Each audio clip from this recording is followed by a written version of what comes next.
like I always have a lot of thoughts and ideas that I write down in my notes and stuff. And sometimes I make them into a video, as you know, but sometimes I don't. And like now I have a lot of notes like piled up that I just want to sort of just send like a continuous stream of consciousness of all the ideas into a live stream. And then maybe if any of them feel good, I might cut them up into videos later on. But yeah, I just thought it'd be an interesting like format to try and like extract the ideas rather than shooting it in a video, you know, just like just for fun, you know, like live stream on the beach of me talking about like philosophical shit. Who knows, maybe we'll make a friend or two as well. Okay, so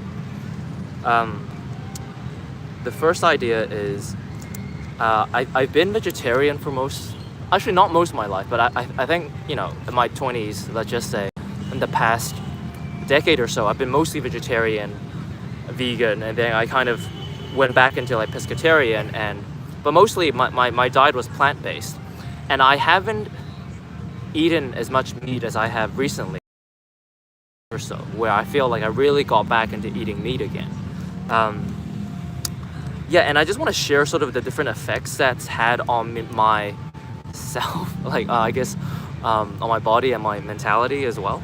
Like before, when I was pescatarian, I feel like most of the times I was still operating from a plant-based diet, and that was sort of what was feeding my like I guess my consciousness. But now that I've like had experiences where like the meat has taken up a proportion of the the diet, that I can now feel like there's a different energy that when I eat meat I can feel is sort of operating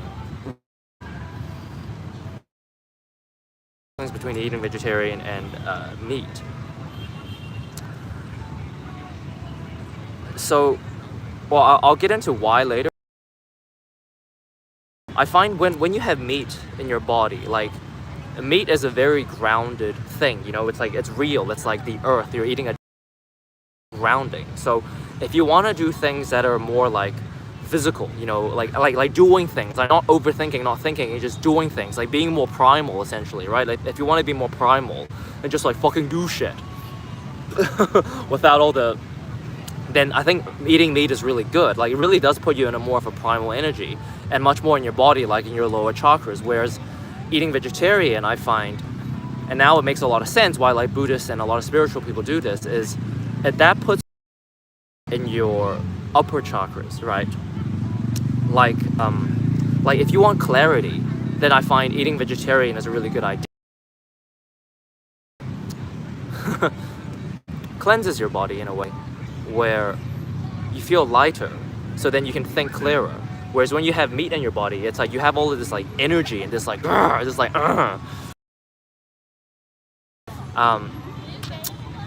you know, and that's what meat does. And I've noticed actually, I think it's actually ideal to have a combination of both vegetarian and meat, because when you're on a vegetarian diet and you gain clarity, it's like good, you have clarity, but then like it's like cool, you have the instructions, but now you need to do it, right? And to do it, I find having meat is a really good thing. It really puts you in this zone of doing. But then like if you do too much, or you do a lot, and you sort of like, maybe in the beginning clear, you knew where you're going, but then you were just doing, and then you sort of lost track of like your center and your core, and you need to pull back and sort of like zoom out and see where you're going again. And that's a really good place to put in back the vegetarian stuff, so you can gain a sense of direction again. So that's been yeah, and you know, and it makes sense why like spiritual people do vegetarian, because then a lot of spirituality is about sort of going, I guess, into your third eye, into your crown chakra, and sort of like transcending. But then I also do feel like another way towards spirituality is not trying to go up, but it's actually trying to descend into the, like, to get as real as possible as you can in your body. And I feel like that's the kind of spirituality that works for me. It's like, I feel like by default, I'm very in my mind and I'm very sort of up there. So me going down actually really helps me find balance. Yeah, and I find that's what the effects of meat has been recently when I've been eating it again.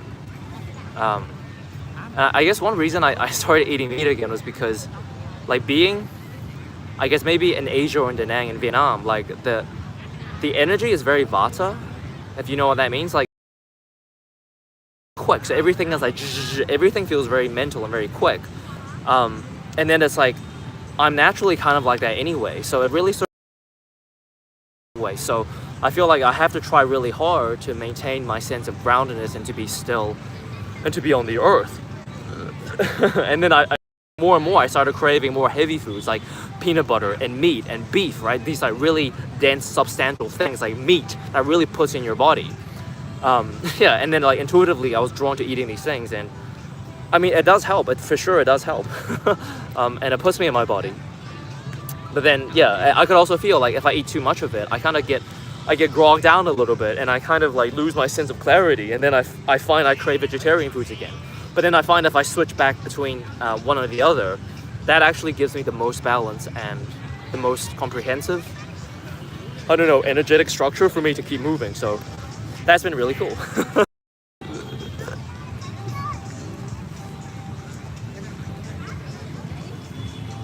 I'm a bit self-conscious, but I'll try to get over it.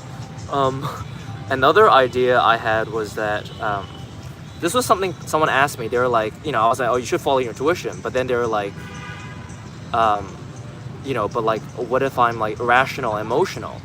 But then I was like, oh, actually, there's your emotions, there's your intuition, and then there are your thoughts. Like, intuition is, in my opinion, the absence of crazy emotions and crazy thoughts. It's like when you're just you without all the emotional erraticness and all the delusional thinking, that's when you have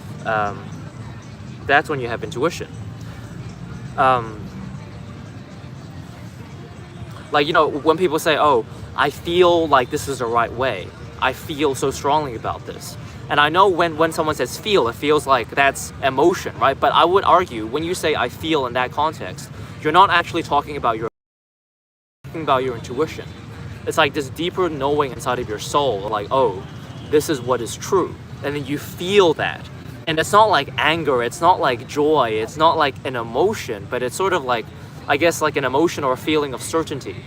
And for me, that's what intuition actually is. It's that feeling. So yeah, I think some people, they get confused when they're like, oh, but you know, you shouldn't be emotional when you act and stuff. And you know, I would agree. It's like you don't want to, you know, be like, but be controlled by your emotions and unable to contain and temper yourself. Like, but that's not intuition. Like, I think that's the wrong idea. Like, legitimate intuition is somewhere in the middle where you are balanced and tempered, and that's when you're connected to God. That's when you really follow your heart, and then you'll break happens. Like, that's the intuition I speak about. Okay.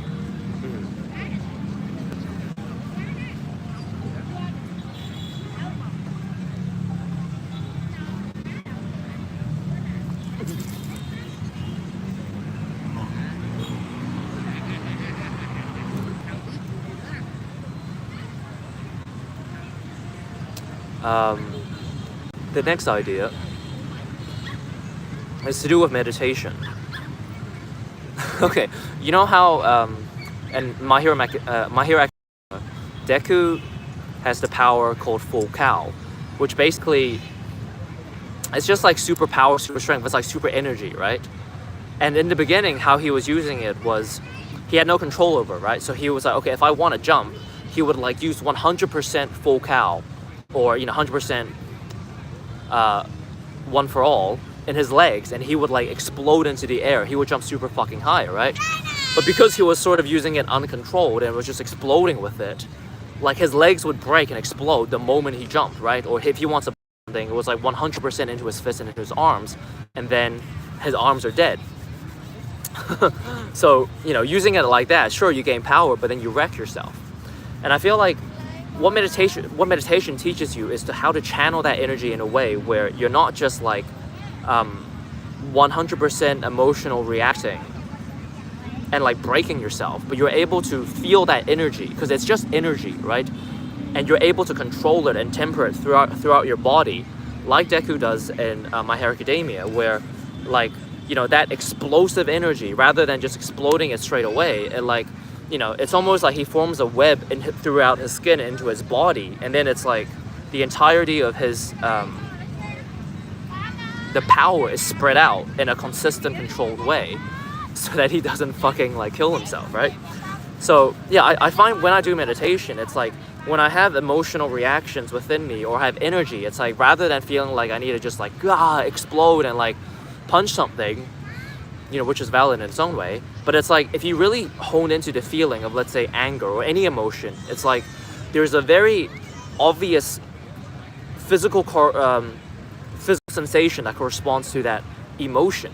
Like anger sits somewhere physically in your body, and you can literally feel it in your body. Like it's not this conceptual idea of anger, but it's like a physical sensation, like an energetic vibration within your body of where that emotion is.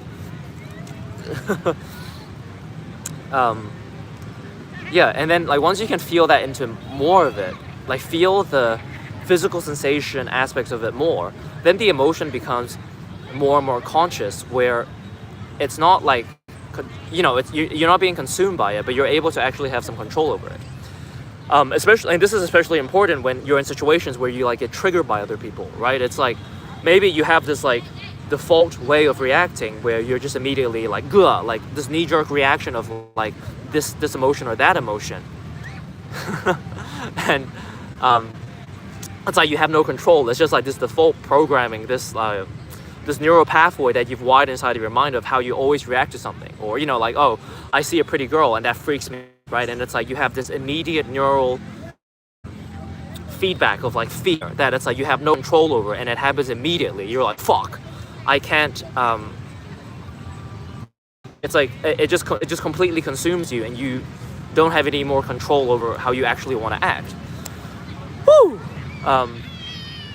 But when you meditate, I find it helps you notice the nerves that like fucking just jumps up into your brain and just like spazzes out. And then you're like, oh, actually, this is what is happening inside of my body. And when you can consciously identify it and feel it, whoa, then you can slow it down.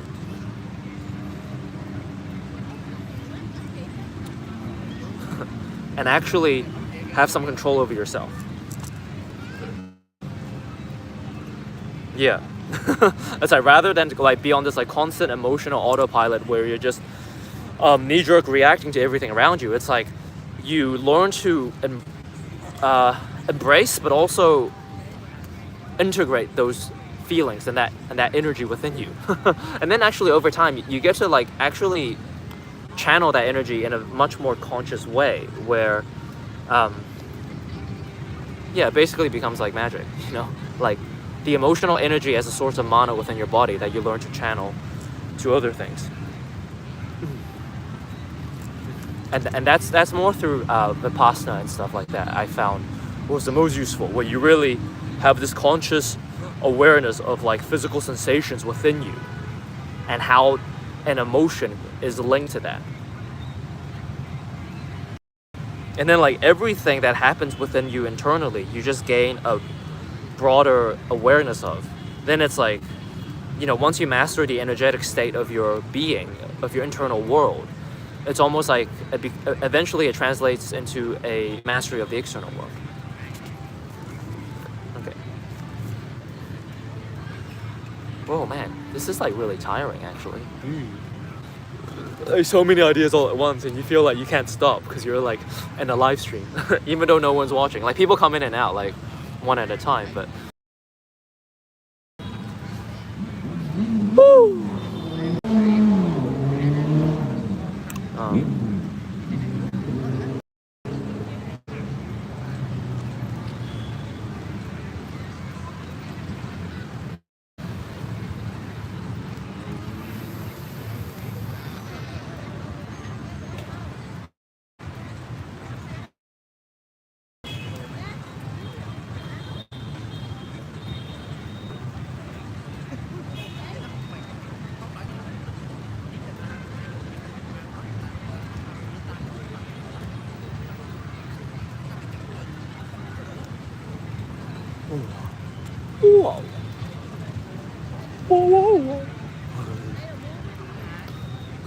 Okay,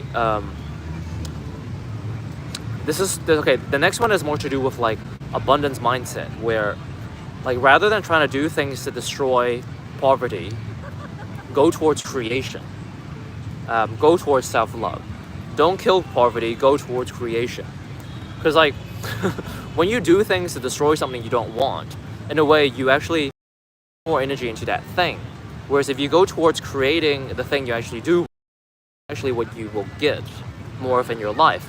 And as a byproduct, that also removes more times than not the thing that you're trying to get rid of in the first place. Yeah, like kill the bad thing by going towards the good thing.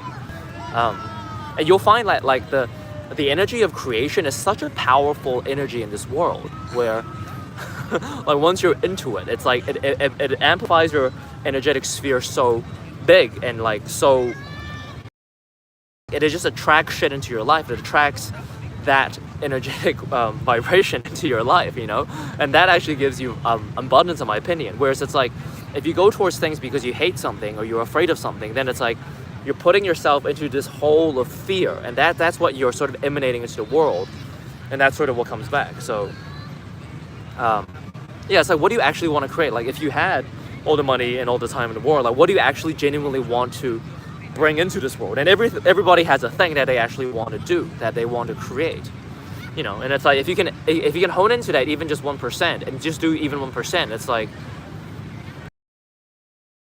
you know, it's not even about the results, but it's about the pure act of you actually that thing. That's what actually changes your life, really. You know, go to a peace rally, war rally, essentially.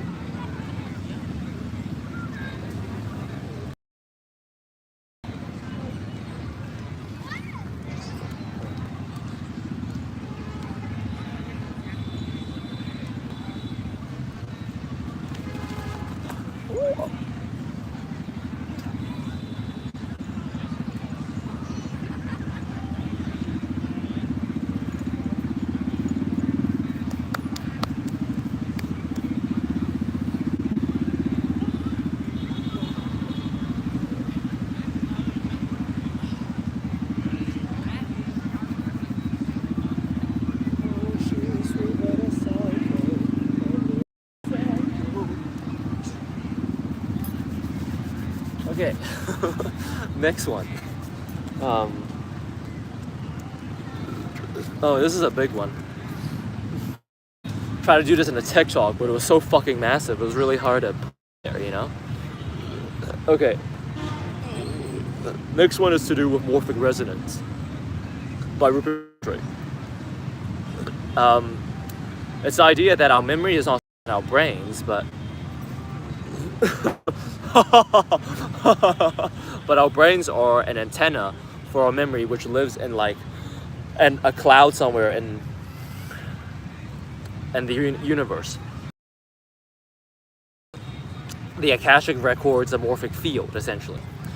And our brain just basically taps into the morphic field and downloads that information into our, well, it streams the information into our brains, right? That's where our memory is. Like, you know, like, well, when you watch a movie these days, it's like at home, right? Like, you're not actually downloading an MP4. That's what's happening. It's like we're streaming our memories in real time towards our brains. Like even now, like they're actually streaming video games. Like you can stream a video game. Like that's crazy, you know. It's like the entirety of a video game you can stream, you know, onto your screen or onto your phone.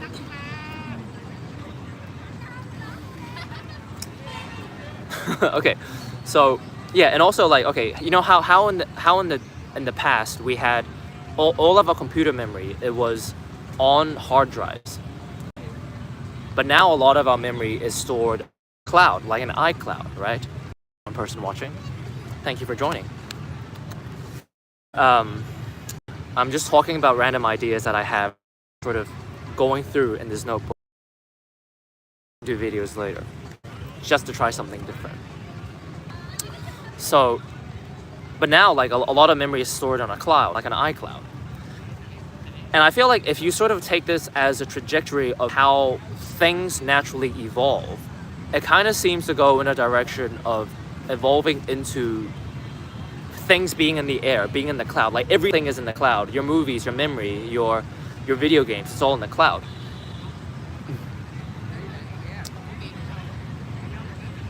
And basically postulates, it's like, yeah, our literal memory of our lives is not stored in our brains locally like on a computer hard drive, but it's stored on like the morphic field or the iCloud of the universe or what have you. Okay, but then it's like, well, if all our memories are stored in this like morphic field, how do I make sure someone else doesn't access my own memories, right? Like how, can someone hack my memories? Like how someone can hack your iCloud, right? Well, the password for your memories on the morphic field is your body, is your form actually. So the name morphic resonance, morphic from the word form, from the word morph, and morph actually means form originally. So like the literal structure of your body, this is what Rupert Sheldrake proposes, that's like the password to gain access to your portion of memory. Like basically you are the most similar to the past version of you, like physically, right? So because of the physical similarity, that is what kind of gains you the password to access the memories of your past. That's really interesting. Like I wonder how he came up with that. It's such a novel idea.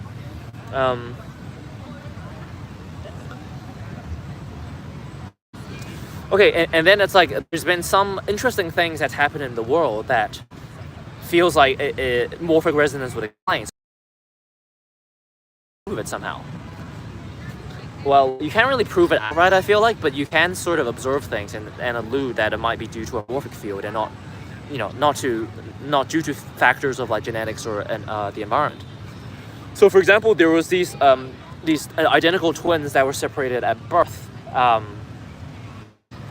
And like they had no contact with each other whatsoever throughout most of their lives until this study was conducted. But essentially, they found both of these twins and they compared their lives, and there was like so many eerily spooky similar details that you're like, how the fuck can this possibly be possible, right? So both of them, they married a woman called Linda, like different woman, but both called Linda. Then they divorced that Linda. Then they got remarried to a new wife called Betty. Like both of their new wives are called Betty.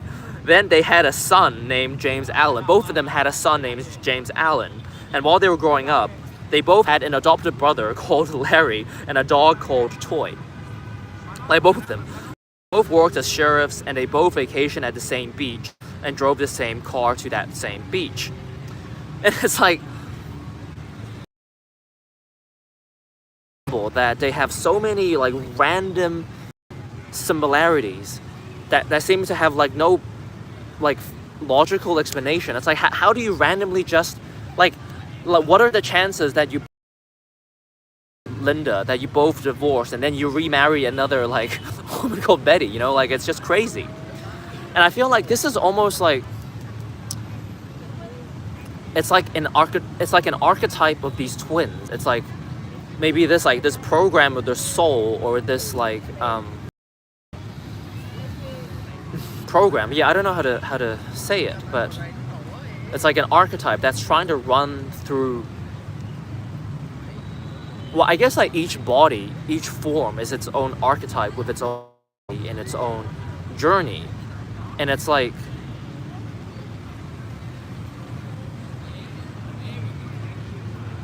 it's because of like, let's say, morphic resonance, because they have the same form, they almost have the same story and the same journey, the same archetype that was written by gods, you could say. And because of that, it's like they have to go on the same journey by the, written in the same story. They have to marry a woman called Linda, get divorced, then remarry a woman called Betty, have a dog named Toy, work as a sheriff, for example, right? It's like, it's almost this like archetype of a story trying to the world, and it just happened to have two people this time story. I don't know. I mean, I don't know how else to explain it. It's like, or is there a genetic factor that tells you, okay, you're going to marry a woman called Betty, or you're gonna have a dog named Toy, or you're gonna have an adopted brother called this and that, right? It's like, I don't think so. It's like these like impossible like encounters that is completely outside of your own control happening into your life. It's almost like there's some grander story that's like overlaying reality that is sort of like playing out through these people, through these characters. So maybe that's what's happening. I don't know. Maybe that, you know, as one way to explain the theory, right? Whoa, who fucking knows? And I also want to talk about how I first discovered morphic resonance. And it was through a video game called 999, 9 Doors, 9 People, 9 Lives, or something like that. Where essentially in the video, you know, it's a visual novel game. And you know how visual novel games, like, dude, there's like many different paths and many different endings. And it's like, you know, for example, like if you die in one like story branch, you can kind of go back to a previous story branch and then you can make a different choice and it goes into another story. But essentially, this game 999, it doesn't just take that as like a video game thing, but it actually integrates it into the actual game. So basically in the game, like you as the main character, you die multiple times through multiple timelines, but because you've died multiple timelines, you know, into the future and into different realities, it's like you have an idea, like you know what's going to happen in that future if you go down that path when you make that choice. So every new information about what is the best decision, and then when you go back into a previous timeline, into a previous point in the story, you can make another decision that will actually progress the story, right? Well, it's like what in real life, but also like well, actually, so according to Rupert Sheldrake, he doesn't think that morphic resonance works in the future. It only works in the past. Like you resonate with yourself in the past, and that's how you get information. But I feel like if you can morphic resonate with yourself in the past, is morphinating with you, is resonating with you in the present. Therefore, it's resonating with its future. So I do feel like, you know, in my own intuition and my feeling, it's that you can resonate with a future self. And you know, like maybe that's actually what intuition really is. It's like, it's versions of you, like in the video game 999, how you've gone into the future, into different timelines, into different times period, where you've gathered, you've had that experience, you've had that information, and because the future version of you is similar to your current present self version, you're able to actually form a morphic link between you and that future version, and then you're able to like have these feelings and have these intuitions of how different choices are going to play out. And that's not just like some woo-woo magical thing, but it's like maybe that's literally your future self morphic resonating with you in the present, giving you its information and its experience, so that you have a feel.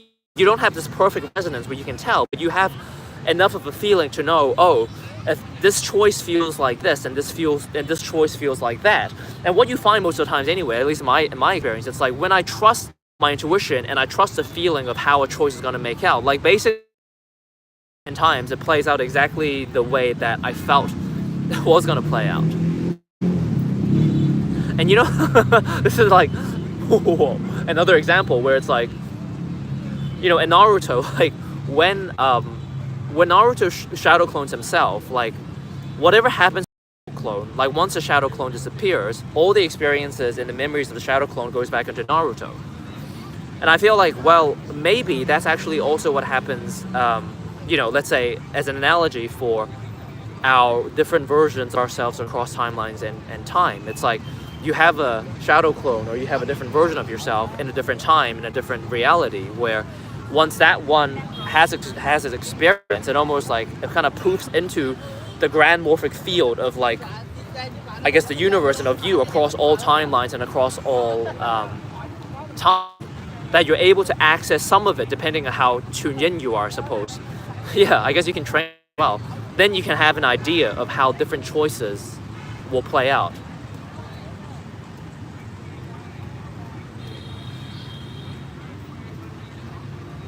Voila.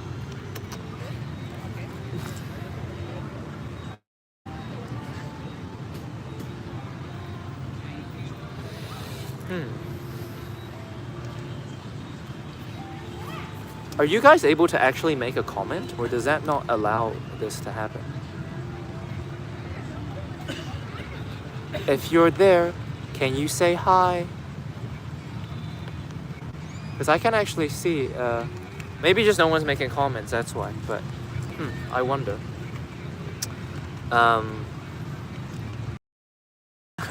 Oh, 3 people watching. Okay, so I'm basically just talking about a bunch of ideas that I've had that I haven't made into videos, but I'm just doing it as much as I can in one live stream just to get it out and then talk about it. I just talked about this idea of resonance where it's like, oh man, it's too much to go into, but it's like you communicating with different versions of yourself across time, and that's how you have your memories and intuition. Yeah, and I think it's an interesting idea, and I actually do believe that's how intuition actually works. It's like, it's not that woo-woo, but it's just really you. Yeah, because you're similar to how you look at, from a form perspective, and your future versions of you, that's how you link to different versions of you across time and space. So yeah, and basically in the video game, it's like the main character had to use morphic resonance across time to get the answers he needed in order to survive and finish the game that he's in, finish the situation that he was in. And basically, like, the whole premise of the game was like they put people into this life or death situation where they have to use morphic resonance in order to gather information to know what to do in order to survive. And because it was life or death, it sort of like triggered this like survival mechanism within them where like, oh shit, like even if I was using more in the past to gain access into my intuition, like when it's life or death, it's like, holy shit, really gotta switch up that muscle, like that where we are resonating, so that it like extra amplifies your ability to resonate and gain information across space. I don't know why they did that. Maybe to test the theory of like morphic resonance or what have you. But I do feel like it's like, yeah, when it is life or death, it's like you would amplify every facet of you possible to try and increase your chances of survival. And if there is like a certain muscle or a certain function within your body that is related to, let's say, morphic resonance or intuition, and if you had to increase that as a life or death situation, then I believe you can. And then it's like you would increase it so much to the point where you're able to gain information that's like, extremely clear future visions of what would happen, that you can use that immediately in your present situation to help you survive and not die. So yeah, that's really cool. Okay, so the next one where, like if you play the video game Sims, it's like a lot of the gameplay is just you like feeding your sim, right? Taking your sim to the shower, like going to the bathroom, going to work. It almost seems mundane, but somehow this like life simulator is very fun. And that made me realize, like it made me think, it's like, well, it's like if like showering can be like a literal game, like a literal mini game in a video game, it's like, why can't we see like actual showering in real life as also actually like a game that can be fun, right? Like it's not just this chore we have to do, but we actually have the privilege of like playing the game of showering, in our lives. And I think like when you take it from this perspective, like every mundane thing you can do in life actually becomes so much more like loving, like so much more appreciative, because it's like you get to shower, like, and it's not like in The Sims where it's just you go into the shower and you shower, but it's like you have like different ways to shower in real life, right? You can have cold water, you can have different types of shampoo, scrub, you can put on music. It's like within the shower game of real life, there's like infinite other mini games within the shower game that like it's actually so fun. And I feel like unless you I don't know, you see things from this lens, you sort of take a lot of for granted that really are really fun. It's like if you can enjoy your sim in the video game Sims, it's like holy shit, it's like the ability to shower yourself, like the game of showering in real life is like 2,000 times more interesting and more intricate than showering a sim in The Sims. So you know, if you can enjoy it in The Sims, like enjoy it in real life. And it's like beyond just showering, there's so many more things you can do in life it's also really fun. Like, you know, live streaming at a beach and like trying to keep your like get and feel self-conscious from all the people watching you.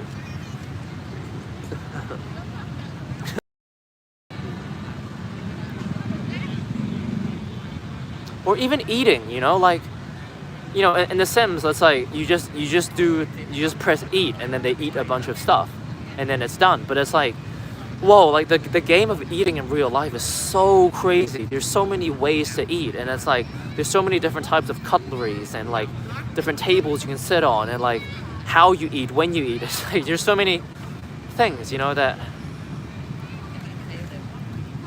it's a grand game, life. Saw my friend Omar.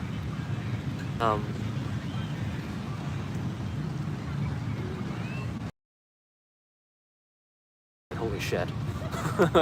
From all the ideas, it's like really like high level ideas. I feel like I have to think really hard just to speak it in a coherent way that I'm like, I need to stretch.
Whoa.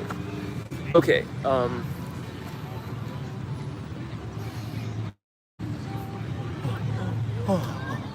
Next idea. Okay. So in video games, you have like status effects, right? Status ailments. You might get poisoned, you might berserk, you might get confused, you might get paralyzed, right? If you play Pokemon. But I feel like the status condition that most of human beings have in the world and society is the status effect of confusion, of confuse.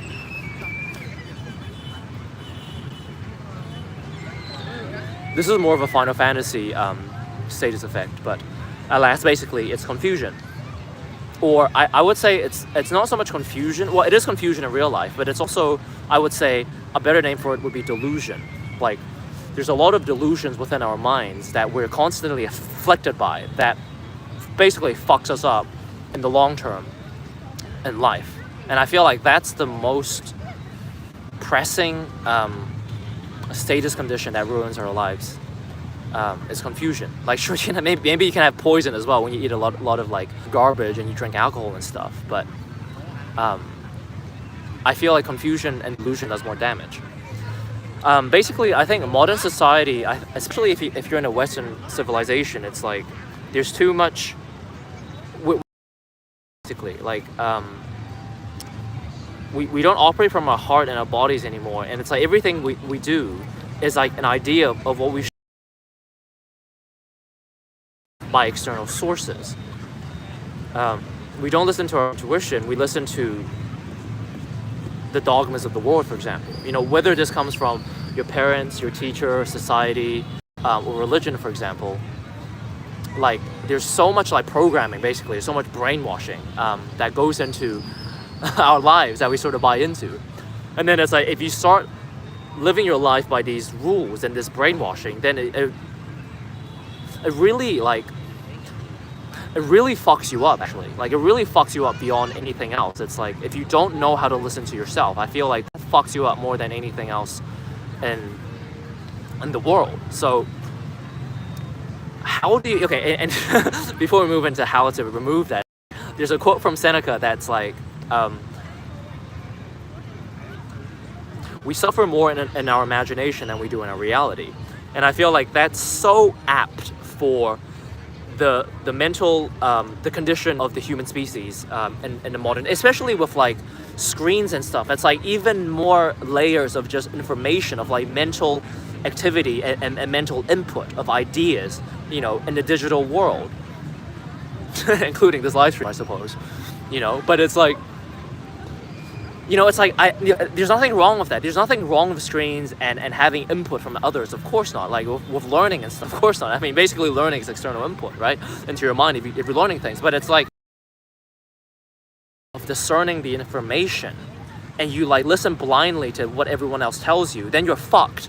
Then you're completely fucking fucked, man. Like sure, maybe it helps you to a certain extent, but it's like, you can never live your fullest life and live out your dreams and be who you really are if you don't know how to listen to yourself. Like, listen to others enough to help you listen to yourself, but if you offset your entire responsibility of listening to yourself by only listening to others, then I feel like that really fucks you up. That really shoots yourself in the foot. So, you know, I guess it's like the thing I would always talk about. It's like, you have to feel your feelings, you know, meditate or whatever, and like into your body, go back into your heart. It's like, after all the mental shit that's been inputted into you by society, it's like, at the end of the day, how do you really feel? Like, not from like an emotional level, but from an intuitive level. Like, how do you genuinely feel at your fucking heart and core level? That's like, that will always tell you what is actually true for you. You know, whether it's meditation, or you do breath work, or just in general, I find if you do things to help yourself get it back into your body, like exercise, for example, nature, like really working your muscles and feeling like the essence of your body being alive and functioning, you know, like this avatar, this meat suit that you have, that puts you in your body. Like that will at the very least get you away from your mind and give you like some breathing space to actually like gauge what's actually happening with your movements.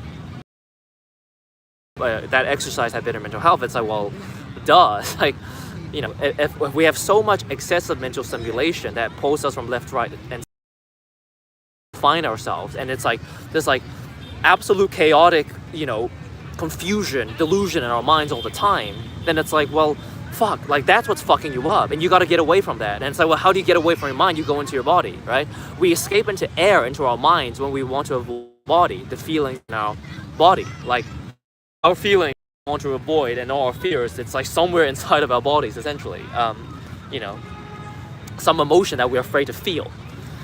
So if you can get into your body, like deal with it, be strong, feel those feelings, and really you sort of brush away all the debris and the chaos in your system, then you gain access to that intuition, that clarity. Then you know, okay, is this thing that I'm doing, or this idea that I have, is this a mental idea that I'm operating from my mind? Am I just living throughout this story, this an idea? Am I just living through an idea in my mind and in my life? Or am I genuinely actually living the way I genuinely feel I want to live from my heart, you know, heart, balls, and spirit, you know?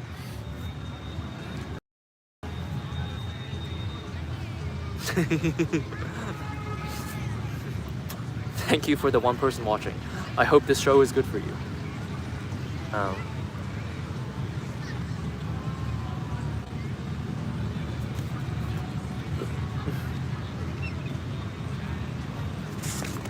Oh wow, we're on our last idea. Holy shit, that actually went really fast. Okay, last idea. Really nice one. Basically, this idea is that if you want to get rid of things you don't want in your life, rather than trying to kill the things you hate, go towards the things you love. Like, well, I kind of talked about this idea. Rather than trying to kill poverty, for example, go towards creation, right? So it's like, it's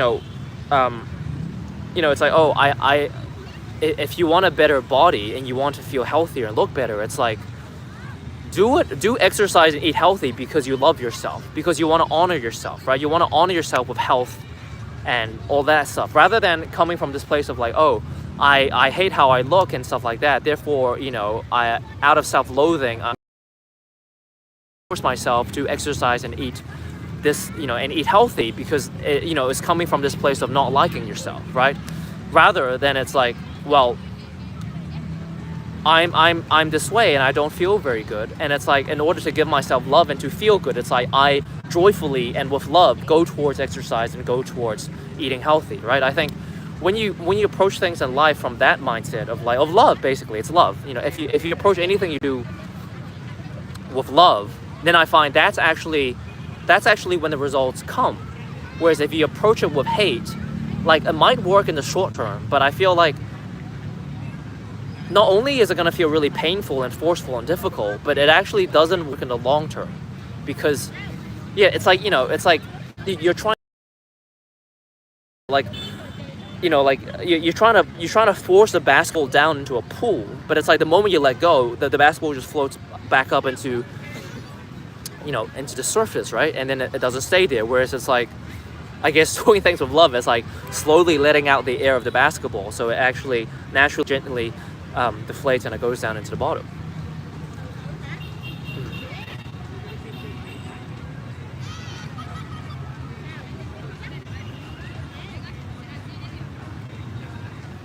Be disciplined because you want to be disciplined. Be disciplined out of self-love. Don't do it because you're punishing yourself or how you genuinely want to express yourself. Like some are naturally more predisposed to being more disciplined, and some are more predisposed to going with the flow, and it's like, for example, if you go with the flow too much and you find it's actually being self-destructive, then go towards discipline because you feel like that's actually the most loving thing for you to do. It's like, that's a way for you to contain yourself that helps you feel better. Not because you feel like, oh, the way I naturally want to express myself is bad and it's wrong and I shouldn't do that, therefore I should follow these productivity hackers or whatever and be more disciplined or something. No, it's like, you gotta honor yourself and do what feels right for you, from a place of love. And I feel like that's actually when you'll get the results, not when you do it from hate.